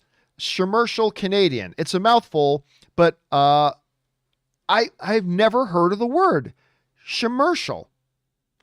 I don't often get hit with a word that I've never been aware of before. I have never heard the word. You just increased my vocabulary. Thank you for that, Yo Mama's Llama. I appreciate that. All right. Hem writes, hello there, John. Serious question here. Who do you think would win in a fight, Quentin Tarantino or Christopher Nolan? Whoo. I don't know, man. I don't know. Neither of them are what you would call battle-ready physical specimens. I'm going to go Christopher Nolan. I have met both of them, so I've physically had a sense. I have a sense Christopher Nolan is in better shape than Quentin Tarantino. So I'll say if we had to throw them into a cage, I think Nolan probably wins. But I wouldn't put money on it. All right, next up. Garden Variety Vagabond writes, I watched the Friends reunion and it brought back so many memories. I watched all 10 seasons in Iraq in 1 month. I never slept much, so I watched one episode after another. So huge to have so many laughs during such stress. Great for mental health. I'll tell you what, I was never the biggest, I'm not a huge Friends person, right? I appreciated the show. I liked the show. I watched it. I thought it was a solid, well-written, good comedy. I don't have it up there as like the greatest comedies of all time, although many, many people do, but I'm an appreciator of Friends. My wife loved Friends. So the other day when I went to the living room, she was just starting to watch the Friends reunion special. And I got to say, as somebody who isn't a massive Friends fan, I thought it was really special. I thought it was really good. And even as somebody who isn't the biggest fan of Friends in the world, I found myself feeling very nostalgic. I thought it was sweet. I thought it was funny. I thought it was emotional, talking about the reunion special. They did a very, very good job. They did. You know what it really made me want? It made me want them to do that for Seinfeld. I would love to see a Seinfeld reunion special. And yeah, I know, particularly with Michael Richards and stuff like that, they've had some personal controversies, but I was watching that Friends thing. I'm thinking, man, I would love to see them do one of these for The Office. I would love to see them do one of these things for Seinfeld. But it was very good. It was very good. And I say this as somebody who's not some major Friends fan, but I thought that reunion special was pretty damn good. All right. Next up, we got Caleb writes, let's play a game. What does Amazon do with each of these franchises? Reboot, sequel, keep going if possible, or leave to stay dead? Rocky, they'll do more Rocky content, more Rocky within the universe of Rocky. Not necessarily Sylvester Stallone fighting in the ring again, but they will definitely do more Rocky. Legally Blonde, they might reboot it at some point. RoboCop, probably a reboot. Silence of the Lambs, let it go. Stargate, they'll definitely do more Stargate. And Pink Panther, they will definitely bring back Pink Panther. Yeah. I think the only one out of those that I really think they just leave dead is probably Silence of the Lambs. Because different people have been trying that and it's just not working. But I think just about everything else you've got there on that list is something they would probably take a swing at. Probably everything they'll probably take a swing at. So, yeah, we'll see. All right, next up. Glenn writes, hey, John, Sony Pictures CEO confirmed on the investors call Sony owns all TV shows on their linear and streaming services. It means The Boys, Cobra Kai, Last of Us will eventually be in Sony's library. Should they have had their own streaming service? Well, I mean, we talked a little while ago about how Sony is in a very interesting position. Sony is the one big player studio that does not currently truly have their own major streaming platform. Like, for argument's sake, let's just call this theoretical thing Sony Plus, right? So there is no Sony Plus. This gives them an opportunity, though. Now, look, I don't know what they're going to do. I have no idea what they're going to do. But it does present them an opportunity. Because being the one company that doesn't have Sony Plus, there could be a very lucrative market for them as a production studio to make content that they then license out to the other studios with their streaming services. There could be a lot of money to be made there because all these streaming services are going to be clamoring for content. And as more and more of the big producers start their own streaming services, that means more and more these streaming services are going to be limited to the content that they themselves produce. Sony, theoretically, totally theoretically, could potentially be in a position that they could make some great movies, make money in the theaters, and then make it go to a bidding war. Let's say that Sony makes a movie called, I don't know, The Revenge of the Remote Control. Okay, they make a movie called Revenge of the Remote Control, where this little Roku remote control comes to life. It's like Chucky. It comes to life and starts murdering all the people it knows has mistreated remote controls. It wouldn't hurt me because I'm always very nice to my remote controls. But, you know, people throw the remote controls. They spill their beer on remote controls. And now the remote controls have had enough of that shit. And they're going to rise up and seek bloody vengeance. Yeah, they're coming for you. Okay, so Sony has this movie called Revenge of the Remote Control. And they make it. And Amy in the live chat is saying, my husband would be the first to die in that scenario. Okay, so they come to life and they start, so Sony makes this movie, Revenge of the Remote Controls. And let's say it makes a couple $100 million in the box office. Yay. But here now comes the real money. So Sony makes a couple $100 million in the box office, but now they're going to have all these streaming services out there, all desperate for exclusive content. And now Sony's going to have a bidding war amongst all Paramount Plus, Apple TV Plus, Disney Plus, Discovery, Warner Media, Amazon Prime. They're all going to want that sweet exclusive content of Revenge of the Remote Controls on their streaming services. And now Sony's going to have a damn bidding war on their hands. Again, I'm not saying that's the way that they're going to go. Sony may very well take a few, because they've got a few smaller streaming services. They may amalgamate and make Sony Plus. They may do that. But I'm just saying there's an opportunity here for Sony to be the one different studio that doesn't have its own streaming services and just creates content and then makes a mint off all the other streaming services. Yeah, you pay us the money and we'll let you put our thing on. It could be an opportunity. So we'll see where they go. We'll see where they go. Now out there, There are potential dreaming screenwriters all around the world taking my billion-dollar idea of revenge of the remote control. Everybody's now writing their script. I'm just lost. I shouldn't have just given that idea away for free. I just cost myself like $100 million right there. Anyway, let's keep going here, shall we? Next up, we got Mel Corzilla writes, Army of the Dead is now getting 2 prequels, a movie about the safe hacker character, and a 6-part animated series about the origin of the zombie virus. UFOs were spotted at Area 51 at the start and might have something to do with that. I'm excited. I loved Army of the Dead. I enjoyed Army of the Dead. It has a lot of problems. It is a bad movie in many ways. But the way in which it's a good movie is just as a pure zombie movie. As just a pure kind of brainless, fun zombie movie. It worked for me. But yeah, it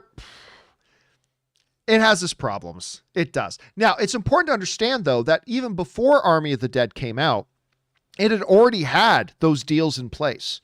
It had already had the deal in place to do this animated thing. It had already had a deal in place to do a prequel and all these deals were already in place before the movie came out. So, that stuff's coming. It's going to be interesting to see where they go with it. The UFO stuff and the whole robot zombie thing was kind of weird. I highly, highly, highly, highly recommend the Screen Rant video of the Army of the Dead pitch meeting. If you have not seen this video yet, and I'm sure many of you have seen many of the pitch meeting videos, the guy does an amazing job. I forget the guy's name who actually makes them, but he's fantastic at it. I would highly recommend, if you've seen Army of the Dead, I highly recommend checking out his Army of the Dead pitch meeting video because he does really touch on a lot of very, very good points. And I say this as somebody, because you guys saw my out of the theater review of Army of the Dead. I had fun. I enjoyed it. I did. It has a lot of problems, yes, but I had fun with it. But this video is actually pretty good. You should probably go and check it out.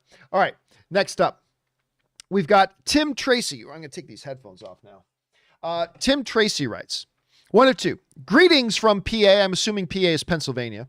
Hope you are well. All the theaters around me are finally opening up. My girlfriend and I got to see Godzilla vs. Kong last month for the first time back in theaters in over a year. Was so worth it. A lot of movies to catch up on. Best of all, our 5-year anniversary is coming up, and our local drive-in is showing a double feature of Cruella and Raya and the Last Dragon, as well as A Quiet Place 2 and surprisingly World War Z. I can't wait to spend the day with my favorite girl and good food. Life is good. Man, I will tell you what, Tim.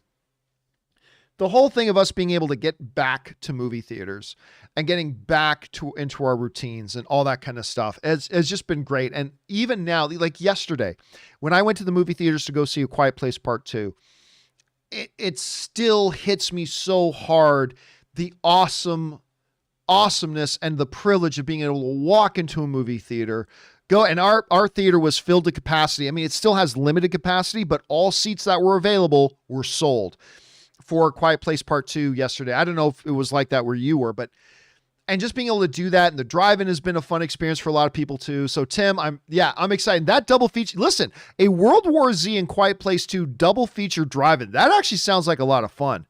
And Cruella and Raya is a pretty good double feature as well. I really liked Cruella. At least I enjoyed it more than I thought I would.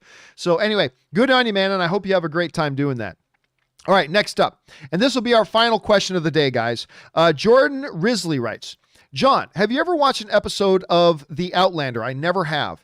It is truly one of the best shows of the decade for me. I know my dad watches terrible television, but my dad does like Outlander. I've never watched it myself. I was surprised that he was watching a show like Outlander, but I've never seen it myself. I watched a lot of the ads for it. Anyway, the relationships and the battle that comes with it really strums a certain string for me. Hope you check that out. Good day to you. You know, I've had a number of people, Jordan, like people I know personally, not just people writing into the show, but people I know personally, including my dad, who really like Outlander. They've recommended it to me. Again, like Rob was talking about earlier in the show today, there's a lot of shows that are just like, God, there's so many shows out there that we want to watch. There are so many shows that we need to see, and so many shows that we really want to see and are very, very desperate to see. but we just don't have the time for it. And Outlander's kind of been one of those for me. But if I keep hearing more and more people tell me, it is one that's on my radar. It's on my radar, and I will keep my eyes open for that. So thanks for adding your recommendation to that, man. I appreciate that a lot. All right, guys, there are still more questions to come, like from BK Dan, Luke1234, Biggs, Russell Amador, and on. Do not worry, guys. I'm going to do a companion video. Not tonight, because Ann and I are going to the movies tonight. I will do a companion video tomorrow, and we will get all caught up on the questions that we still had outstanding today. So if you had sent one in and we haven't got to it yet, don't worry. Companion video is coming, and we will get to all of those. But for now, that will do it for today's installment of the John Campea Show. Guys, thank you so much for being here and being a part of the show. Special thank you to all of you guys who sent in those live comments and questions. Number one, because you gave us great fun things to talk about. Number two, you supported this channel as you did it, and all of us involved here at the John Campea Show. Thank you guys very, very much for that support. Okay, guys, don't forget, do the four main things. Stay smart, stay safe, take care of yourselves. Please take care of the people around you. That'll do it for me for now, guys. Thanks a lot for being here. My name's John Campea, and until next time, my friends, remote controls